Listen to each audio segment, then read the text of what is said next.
అందరికీ నా హృదయపూర్వకమైన నమస్కారాలు తెలియజేసుకుంటున్నాను. బాబు హలో అన్నాను ఇట్రా అక్క. ఇప్పటికే కాలాతీతమైంది. మీరెంతో ఓపికగా నన్ను ఆశీర్వదించడానికి వచ్చి నన్ను మీ మంచి హృదయంతో మీ సంపూర్ణమైనటువంటి ఆశీస్సులు అందజేసినందుకు నా హృదయపూర్వకమైన నమస్కారాలు తెలియజేసుకుంటున్నాను. శిరస్సు వంచి పాదాభివందన చేసి మరీ తెలుసుకుంటున్నాను. ఇక్కడ ముఖ్యంగా చెప్పాల్సినటువంటి విషయం, మర్చిపోకుండా చెప్పాల్సినవి కొన్ని ఉంటాయి. అవి ఈ సభకి పిలవగానే వచ్చినటువంటి రఘురామకృష్ణరాజు గారికి, శ్రీనివాసరాజు గారికి నా హృదయపూర్వక నమస్కారాలు తెలియజేస్తున్నాను. ఎందుకంటే ఇందాక ఆయన చెప్పారు, స్వామివారి దర్శనం you won't get Darshan, he will give you Darshan అంటారు. భగవంతుడు ఆయన దర్శనం ఇవ్వాలి, కానీ మనం దర్శనం చేసుకుంటాం అనేటువంటి ఆలోచన చాలా పొరపాటు అని చెప్పడానికి అదొక నిదర్శనం. వాళ్ళు రావటం నాకు ఎంతో ఆనందంగా ఉంది. ముఖ్యంగా ఈ సభలో ఇంతమంది మనస్ఫూర్తిగా నన్ను ఆశీర్వదిస్తూ మాట్లాడుతున్నప్పుడు ఎవరు ఏదో రెండు ముక్కలు మాట్లాడాలి కాబట్టి మాట్లాడినట్టు ఎక్కడా అనిపించలేదు. ప్రతి వాళ్ళు వాళ్ళ హృదయాంతరాల నుంచి మాట్లాడిన భావన నాకు కలిగింది. 42 సంవత్సరాల సుదీర్ఘమైనటువంటి ఈ చలనచిత్ర జీవిత చరిత్రలో ఎన్నో ఉడుదుడుకులు, ఎన్నో రకరకాలైనటువంటి ఇబ్బందులు ఎదుర్కొని మీ అందరి ఆశీస్సులు 4 డికేడ్స్ దాకా తెచ్చుకోగలిగానంటే అది నా గొప్పతనం కాదు, అది ప్రేక్షకులు, ప్రేక్షక దేవుళ్ళు, ప్రేక్షక మహాశయులు వాళ్ళ యొక్క ఆశీస్సులే ఇంతవరకు మేము నిలబడగలిగాం. అదే లేకపోతే నేను వాళ్ళ ఈ స్థితిలో ఉండేవాడిని కాదు. అంతకు మించి తెలుగు కళామ తల్లికి, తెలుగు సినిమాలు నిర్మించినటువంటి తెలుగు ఫిల్మ్ ఇండస్ట్రీకి నా శిరస్సు వంచి నేను పాదాభివందన చేస్తున్నాను. ఎందుకంటే ఇన్ని సినిమాలు చేసి గిన్నిస్ బుక్ ఆఫ్ వరల్డ్ రికార్డులో బ్రహ్మానందం నేమ్ నమోదు చేసుకున్నాడంటే,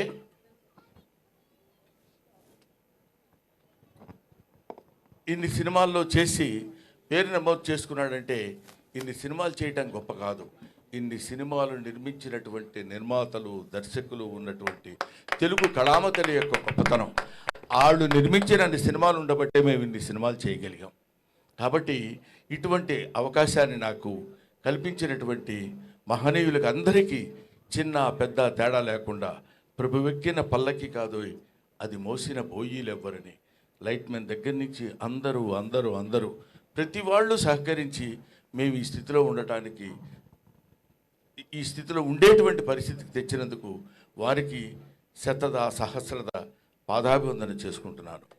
ముఖ్యంగా నేను ఈ ఫిలిం ఇండస్ట్రీకి రావడానికి మూలకారకులైనటువంటి వ్యక్తులు మా గురువు గారు కీర్తిశేషులు జంధ్యాల గారు, తర్వాత చిరంజీవి గారు, ఆ తర్వాత రామానాయుడు గారు. ఈ 3 పేర్లు నేను ఎందుకు చెప్తున్నానంటే, ఎక్కడో నేను నటిస్తున్నటువంటి నాలో ఉన్నటువంటి యాక్షన్ని క్యాచ్ చేసి తీసుకొచ్చి వీళ్ళకి ఇండియా సినిమాకు పరిచయం చేయాలని, అప్పుడు చంటబ్బాయి సినిమాలో చిరంజీవి గారు నటిస్తుంటే ఆయనకి నన్ను పరిచయం చేసి, ఆ పరిచయం ద్వారా నన్ను చెన్నైకి తీసుకొచ్చి చెన్నైలో అందరికీ పరిచయం చేసినటువంటి చిరంజీవి గారు, ఇప్పుడు చాలా గొప్ప యాక్టర్ అండి, చాలా బాగా యాక్ట్ చేస్తున్నాడు, బ్రహ్మాండంగా నవ్విస్తాడు, పెద్ద కమెడియన్ అవుతాడని ఆయనకి వెళ్ళిన ప్రతి చోటకి చిరంజీవి గారు నన్ను వెంట పెట్టుకుని వెళ్ళి అందరికీ పరిచయం చేసి నన్ను ఈ స్థితికి తీసుకొచ్చినప్పుడు జంధ్యాల గారు వీడైతే చాలా బాగుంటుందని అహనా పెళ్ళంట సినిమాలో నాకు ఆ క్యారెక్టర్ ఇచ్చి నన్ను కీర్తిశేషులు కోట శ్రీనివాసరావు గారి అసిస్టెంట్గా నన్ను నియమించి ఆ క్యారెక్టర్ చేయటం వల్ల అది పెద్ద హిట్ అయ్యి బ్రహ్మాండమైనటువంటి పేరు ప్రఖ్యాతులు ఆ సినిమాకి రావడం, అందులో సినిమాలో నటించినటువంటి అందరికీ రావడం, ముఖ్యంగా కొత్త వాళ్ళైనటువంటి కోట శ్రీనివాసరావు గారు, అప్పటికే ఆయన లబ్ధప్రతిష్ఠుడు, ఆయన తర్వాత నాకు ఆ పేరు రావడం నాకు చాలా ఆనందంగా ఉండి అలా అలా అలా అలా అలా వెనక్కి తిరిగి చూసుకోకుండా ఇన్ని వందల సినిమాలు నటించగలిగాను. అది నా గొప్పతనం అని నేను ఈనాడు ఫీల్ అవ్వలేదు. కొంతకాలం వరకు ఫీల్ అయ్యేవాడిని, చాలా గొప్ప నటుండి నేను, లేకపోతే నన్ను వీళ్ళందరూ మామూలుగా ఏదో పెద్ద పుడింగి రైడు అని అనుకుంటున్నారంటే కొంచెం కాలు రగరేసుకుని నడిచిపోయిన రోజులు ఉన్నాయి. ఎందుకంటే ఒక స్టేజ్లో ఏంటంటే ఒక లవ్ అనేది అంటే ఒక స్థితి అనేది అప్పుడప్పుడు పరిస్థితులను బట్టి మారుతుందనటానికి నేను DD8లో దాన్ని ఏమంటారు టీవీ దూరదర్శన్లో మాట్లాడేటప్పుడు అక్కడ నేను చేసిన యాక్షన్కి అందరూ పక్కపక్కల బ్రహ్మానందం అని అంటే చాలా ఆనందపడిపోయాడు. అబ్బో మనకు చాలా పెద్ద పేరు వచ్చిందిరా అని. మున్సిపాలిటీ బండిలాగా చెత్తబళ్ళు వస్తాయి చూడండి, ఎక్కడైనా యాంటీనా ఉన్న ఇల్లు ఉంటే అక్కడ ఆగేవాడిని. అంటే వాళ్ళు బయటకు వచ్చి చూసి ఇదే బ్రహ్మానందం అంటారేమో అని ఆనందం. సో అటువంటి స్టేజ్ నుంచి ఇవాళ Brahmanandam became a house hold comedian అనేటువంటి స్థితికి పరమేశ్వరుడు నన్ను ఇక్కడ తీసుకొచ్చాడు. నేను ఇందాక చెప్తున్నాను, చాలా సందర్భాల్లో నేను వెంకటేశ్వర స్వామి గురించి ఎందుకంటాను, ఇందాక రఘురామకృష్ణరాజు గారు చెప్పినట్టు నేను మా ఇంట్లో అంటే అదొక పిచ్చి నమ్మకం. మిగతా వాళ్ళ నమ్మకంగా ఉండొచ్చేమో కానీ ఎవడో ఒకరిని నమ్ముకుంటే వాడు మనకు సాయం చేస్తాడులే అని మనం అంటుంటాం చూడు. ఒరే ఎందుకురా పది చోట్ల తిరుగుతావు, వాడి దగ్గర పడుండు, అది ఆయనే ఏదో జీతం పెంచుతాడు, ఏదో చేస్తాడు, నువ్వు శుభ్రంగా బతకొచ్చని పెద్దలు మనకు చెప్తుంటారు. అలాగే వెంకటేశ్వర స్వామిని నమ్ముకొని ఆయన్నే బతికితే ఆయనే ఏదో మనకు కావాల్సింది ఎప్పుడెప్పుడు ఏది ఇస్తాడో అనేది, అలాగా ఆ రకమైనటువంటి జీవన విధానాన్ని గడిపినటువంటి వాడు. ముఖ్యంగా మా అన్న బాబు మోహన్, నా మనవడు బాబు మోహన్, ఓకేనా. నేను బాబు మోహన్, కోట శ్రీనివాసరావు ఆ రోజుల్లో 3 ఇన్విటబుల్స్ అనేవాళ్ళు మమ్మల్ని. మేము ముగ్గురం కంపల్సరీగా ఏ సినిమాలో అయినా ఉండి తీరాలి. ఇది నేను చెప్పేది ఒక 10 to 15, 20 years బ్యాక్. ప్రతి సినిమాలో కోట శ్రీనివాసరావు, బ్రహ్మానందం అండ్ బాబు మోహన్ ఉండాలి. మేము ఇందాక చెప్పాడు బాబు మోహన్ గారు ఏమన్నారంటే, మేము ముగ్గురు ఒకే రూమ్లో ఉండేవాళ్ళం అని. మీకు తెలియదు, నీకు టైం సెన్స్ తెలుసురా అసలు. నీకు మనవడు అనుకున్నావు, ఇష్టం వచ్చినట్టు తిడతాను. ఇప్పుడు నువ్వు నోరెత్తడానికి వీల్లేదు. ఎందుకంటే 6:30కి గౌతమి ఎక్స్ప్రెస్ ఎక్కి సికింద్రాబాద్లో, పర్లేదు పరువు ఉంటే కదా పోవటానికి, 6:30కి గౌతమి ఎక్స్ప్రెస్ ఎక్కాలి. వీళ్ళిల్లు సికింద్రాబాద్ పక్కనే. కరెక్ట్గా 6:31కి ఒక వ్యక్తి ఒక బ్యాగ్ వాడి చేతిలో పట్టుకొని పరిగెత్తుకుంటూ వచ్చేవాడు కంపార్ట్మెంట్ దగ్గర. ఎవరు ఏంటి ట్రైన్ కదులుతున్నప్పుడు పరిగెడుతున్నాడు ఏంటి అనుకునేవాడు. చూస్తే వీడు ఒక క్యారేజీ చేపల కూర, అందులో ఏదో పప్పు, ఇంకోటి ఏదో. అన్న నీకోసం చేపల కూర తెచ్చినానే. ఎవరికి తెచ్చాడు, అసలు ఎక్కకపోతే ఏంటి పరిస్థితి అని ఎక్కి శుభ్రంగా తిని పడుకునేవాడు. పండుకుని ఒక అర్ధరాత్రి పూట అని ఏంటా ఏమైందంటే, చలిగా ఉంది బావా, చలిగా ఉంది. ఏంటి చలిగా ఎందుకుందిరా అంటే, అప్పుడు ఒక ముద్ద తగ్గించుకొని తింగితే ఆ చలి ఉండదు, పాడు ఉండదు. ఏసీలో పడి మళ్ళీ కింద కూర్చోబెట్టి కింద పడుకోబెట్టి ఇలాగా పాటికి వెళ్తుంటే టికెట్లు ఉండవు. ప్రొడక్షన్ మేనేజర్ టికెట్ గురుగారు మనకి నిర్ణయంలో వచ్చేస్తారు. అదే మామూలు టికెట్ అనుకునేవాళ్ళం మనం, ప్లాట్ఫామ్ టికెట్ అనమాట. అది తీసుకుని అక్కడికి వెళ్ళిన తర్వాత మొత్తం ప్రతివాడు బెమ్మారా బామ్మోను ఏంటో టికెట్ లేదా, కన్ఫర్మ్ లేదండి, పోనీ అక్కడ కూర్చోడాడు పక్కన, ఏది లెట్రిన్ పక్కన మరి కూర్చో. అది ఇలాగా అంటే నవ్వించేవాడి జీవితాన్ని గురించి చప్పట్లు కొట్టేవాడికి అనవసరం అంటారు కదా. మీకు అనవసరం, మీకు మేము నవ్వించాలి. ఎన్ని తిప్పలు పడి నవ్విస్తామంటానికి comedy comes from the zenith point of tragedy.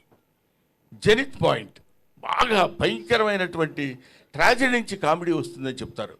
అది ఎందుకంటే ఇదిగో ఇలాంటి కష్టాలని మాకు అనవసరమయ్యా, నువ్వు నవ్వించు, మాకు నవ్వాలి. నువ్వేం పడితే మాకెందుకు, నువ్వు రైల్లో టికెట్ లేకపోతే మాకెందుకు, ఉంటే మాకెందుకు. కామెడీ ఏం చేస్తున్నాడు? మామూలుగా మాకున్నటువంటి మొహాలు అంతంత మాత్రం. ఈ మొహాల్ని మళ్ళీ ఇందాక మన మిత్రి సత్య చెప్పినట్టు మా మొహాల్ని వికృతంగా మార్చుకుని, వాడు ఇలా కొట్టబోయాడు అనుకోండి, ఇలా అనాలి, అలా అంటే కానీ నవ్వరు. అలా నవ్వటం కోసం 24 గంటలు ప్రయత్నం చేసి రిహార్సల్ చేసుకుని కష్టపడి తీసుకొచ్చి మిమ్మల్ని నవ్వించడానికే మా ఏడుపంతా.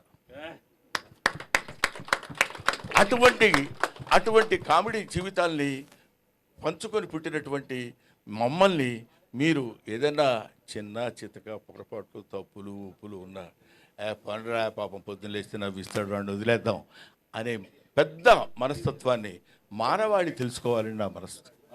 అది నా బాధ్యత.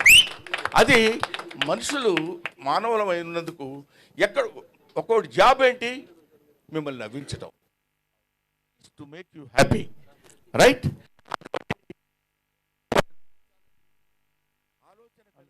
వ్యక్తులకి మీరు కమెడియన్ని చీప్గా చూడొద్దు.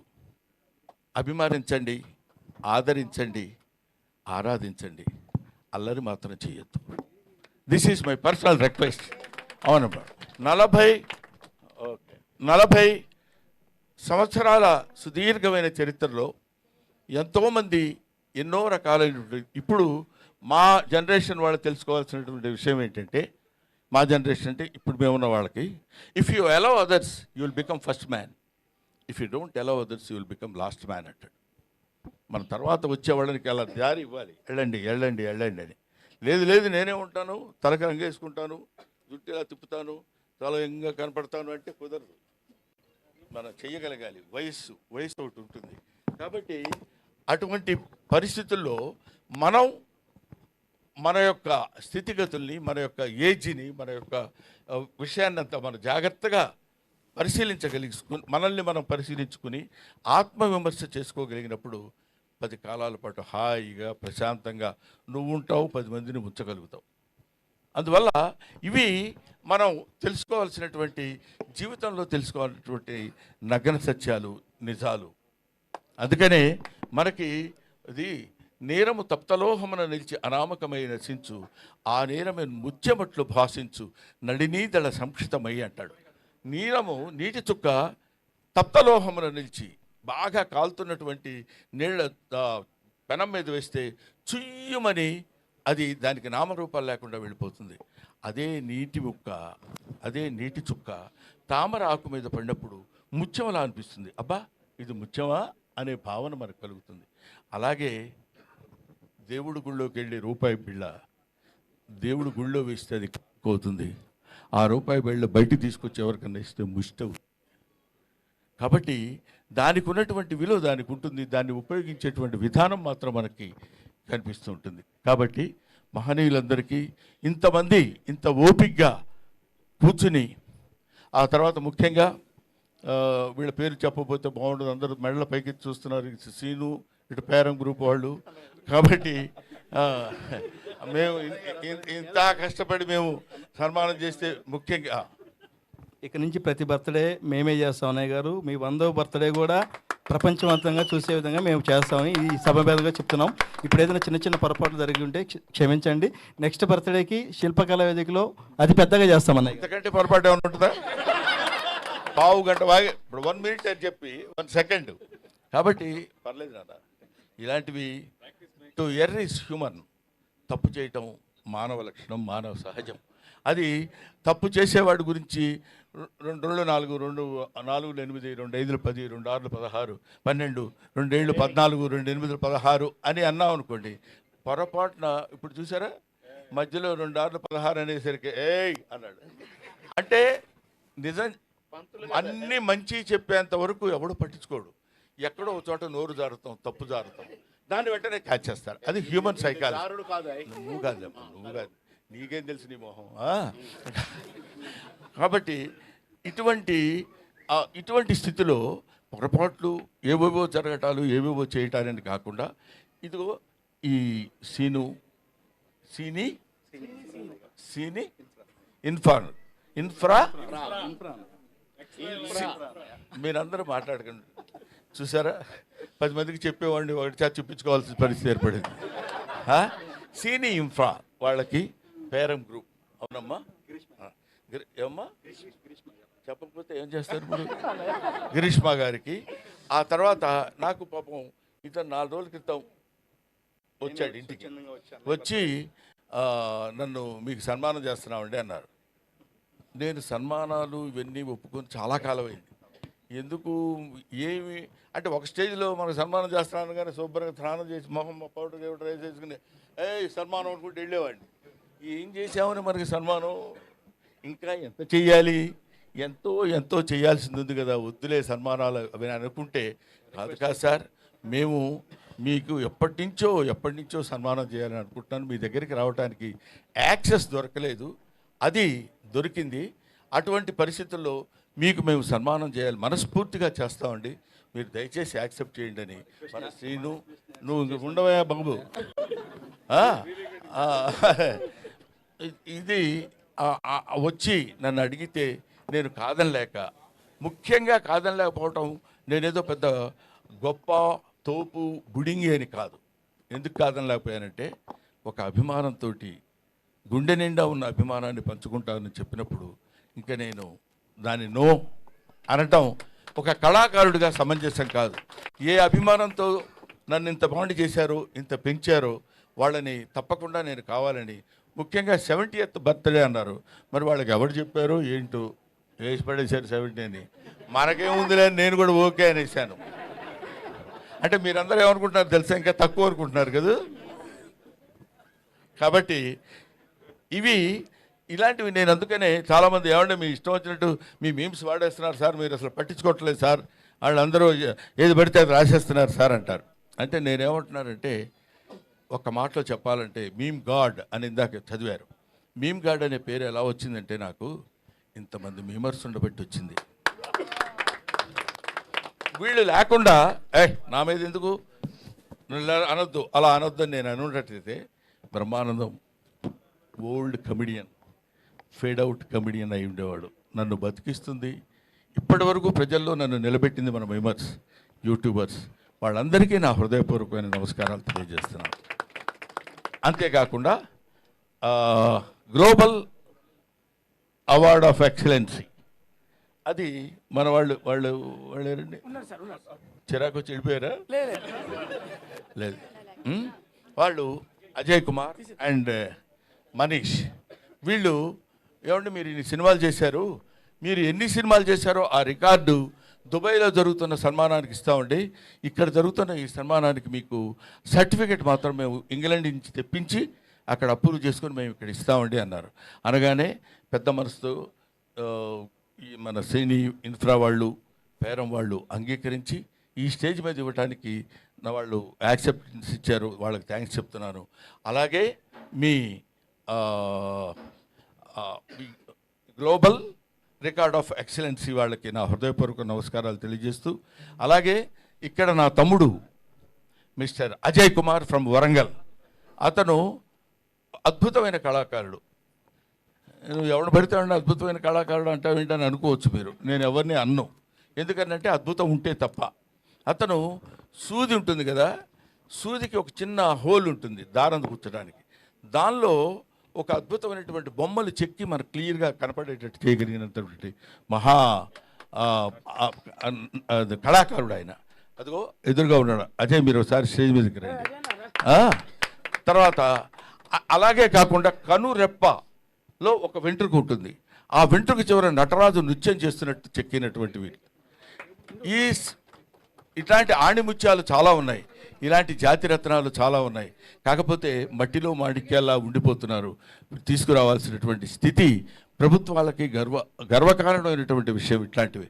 ఇతను ద్వారా వాళ్ళు ఇతనికి ఎక్సలెన్స్ అవార్డు ఇచ్చారన్న నాకు. అంటే మీరు తప్పకుండా మీకు ఇవ్వాలని మీరు వాళ్ళు ఎప్పటి నుంచో మిమ్మల్ని అడుగుతున్నారంటే, నా దగ్గర ఏంటంటే ఒక జబ్బు, అదేంటంటే గబుక్కుని ఎవరన్నా వచ్చి ఏం బ్రహ్మాండంగా దగ్గరికి వెళితే ఏమంటాడు, ఎందుకు వచ్చిన గొడవరా అనే అదొక, ఇదిగో మన ఇందాక బిత్తిరి సత్తి చెప్పాడు చూడు, ఏమంటారు ఎందుకు వచ్చింది నా దగ్గరికి వెళ్ళగలవా అని, అదొక చిన్న లైన్ ఒకటి వేశారు. బాగానే ఉంది, ఒక రకంగా బెటరే అది, ఎందుకంటే గబుక్కుని ఎవడు పెడతాడు, గబుక్కుని రారు. సరే, అలాగా నా దగ్గరికి వచ్చి మీకు ఈ అవార్డు ఇవ్వాలని మేము కోరుకుంటున్నామండి అంటే, వాడికి ఇలాగా ఎంతమందికి అని ఎందరో మహానుభావులు అందరికీ నా హృదయపూర్వకమైనటువంటి కృతజ్ఞతలు నేను తెలియజేసుకుంటున్నాను. అయిపోయింది అనుకున్నారు కదా, అవలా ఇంకా ఆపేస్తాడరా బాబు అనే ఫీలింగ్లో ఉన్నట్టున్నారు మీరు. ఆపను. ఎందుకు ఆపనంటే ఇప్పుడు ఇలాంటి సమయంలో కృతజ్ఞతలు చెప్పుకోవాల్సినటువంటి విషయం చాలామందికి ఉంది.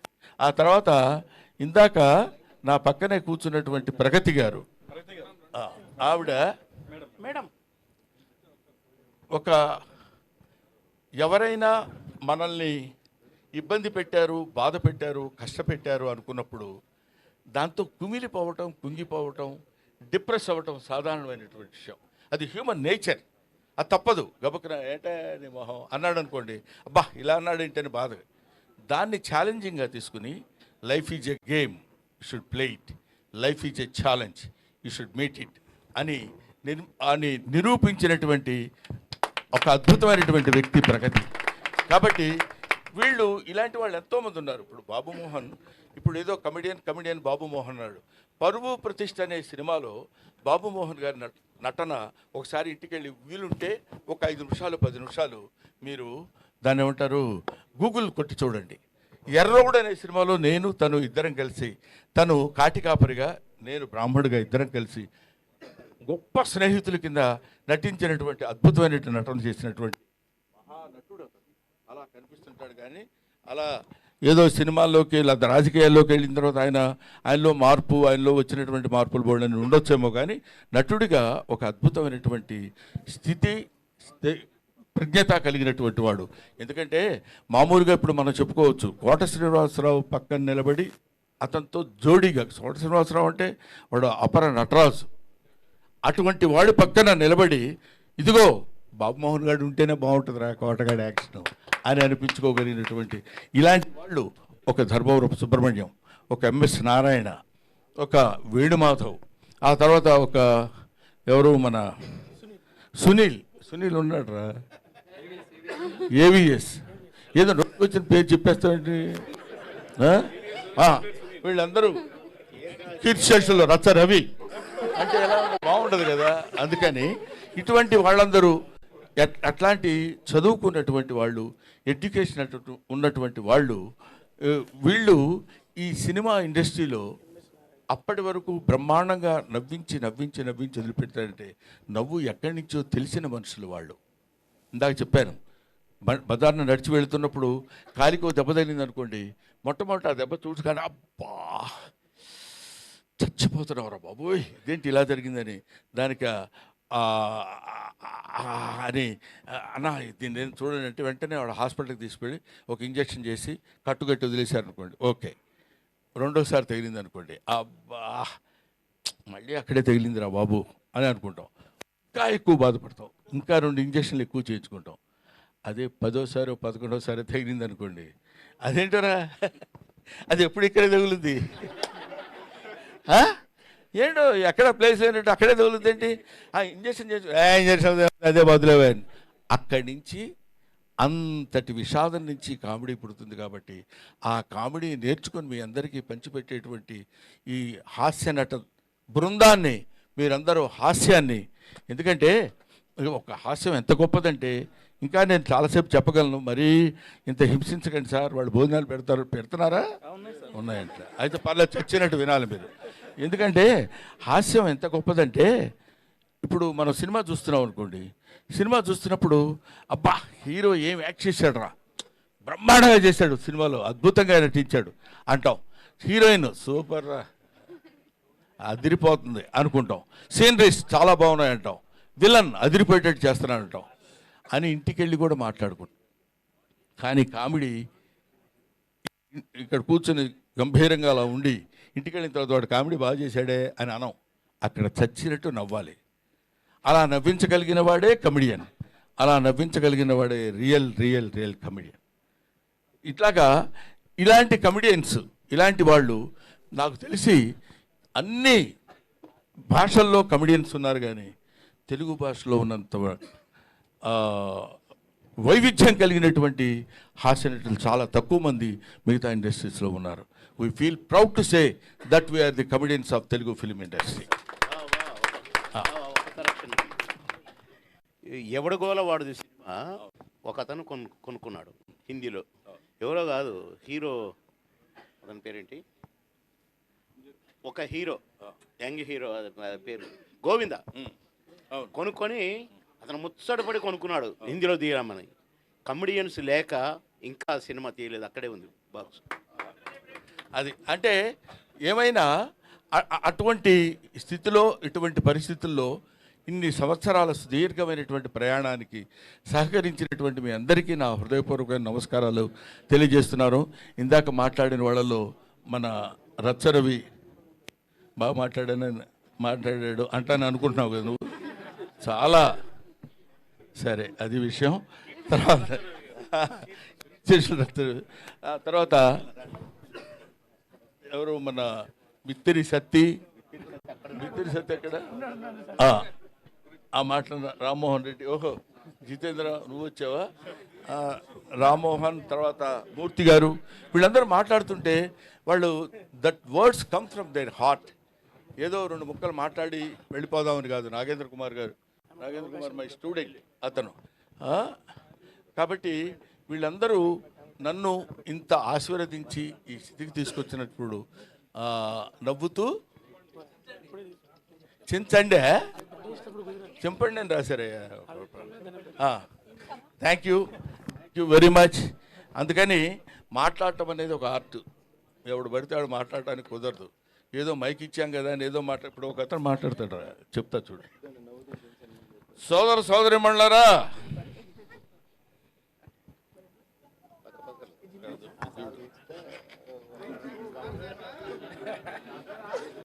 భయం జనాన్ని చూశాడు, కంగారు వచ్చేసింది.